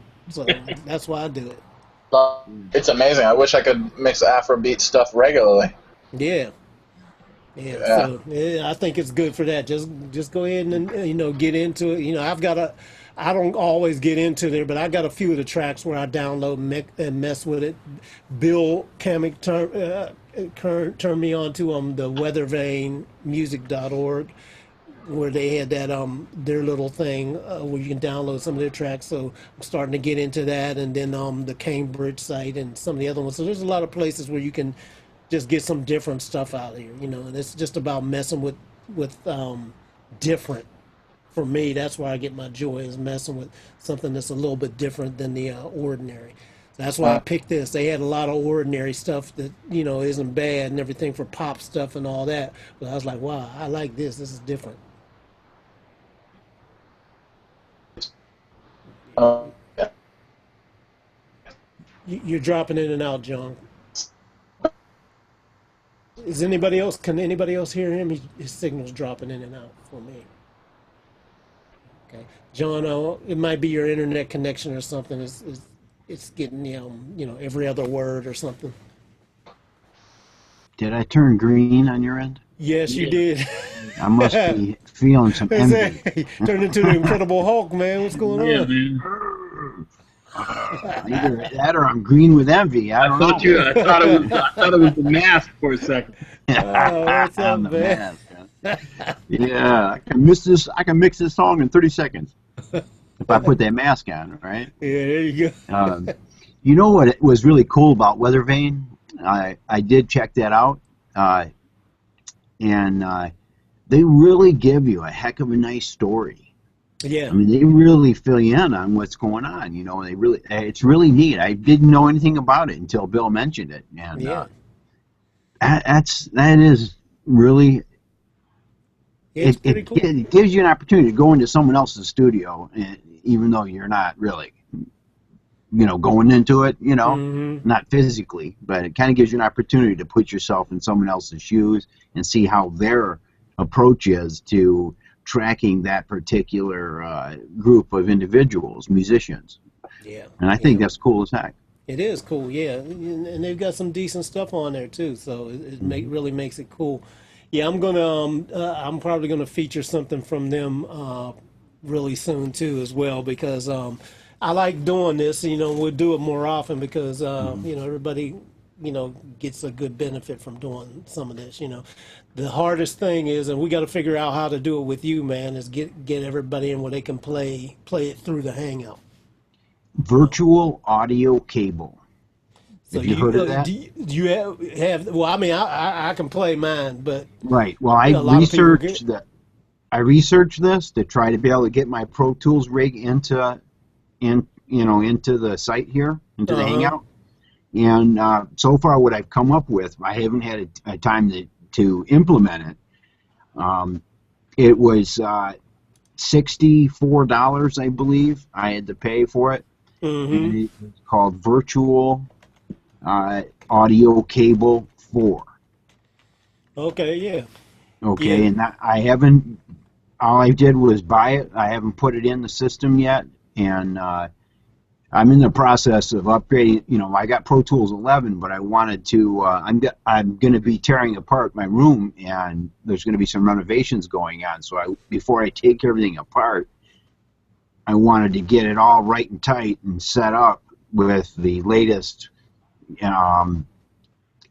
fixes. Pro Tools 11 came out with another jump, and I stay about 6 months behind or more before I change anything. Yeah, smart man. It brings bugs and stuff, man, and I don't have time for that, man. Smart man, yeah. If you want to keep working, smart. Yeah, man. Exactly right. I don't have to. So virtual audio cable is for Windows, right? Correct. Okay, that's good. Yeah, because we got the Mac solution, but I didn't have a clue for what was happening for Windows. So yeah, let us know. So have you done? In fact, I'm seeing it here on CNET. Is it free or is it a free trial? You can get a free. You can get a free trial. Okay. I just went ahead and purchased it because of the discussion I had with. I don't know. I can't open the site without losing you. I'm afraid I might lose you. Mm-hmm. We're getting ready to go. NTONYX.com. Is that where you're at? No, I was on CNET. Okay, yes. I was at the actual site where they built, the owners of the software. And I contact them, and they, and I felt pretty confident that they told me it works with Google Hangout. Flat out said it works. So I just went ahead and bought it and downloaded it. But I have not implemented it yet. I hope to do that before the next Hangout. Yeah, that'd be cool. Speaking of that, everybody, I will not be available on Sunday, I don't believe. I'm not 100% sure yet, but I have to go to San Diego on Sunday, and I'm not sure what time I'm leaving yet, so the times may cross. I'll let you guys know for sure, but if it looks like it's too tight for me, I might not want to take the chance of not getting to where I have to be in time. So so we may not do one on Sunday. All right. Well, gentlemen, it's time. Yeah. Well, everybody. It's 11 o'clock in my city. Yeah, well, we're going to get it up here. It's time for me to get some dinner, and we'll close it out. And if everybody else is good, I will catch you gentlemen the next time. Hey, thanks a lot. Yeah, okay. Both of you guys, okay? That was really, really good. Thank you, man. Thank you. Cool. All right, well, we'll catch you next time. Good night.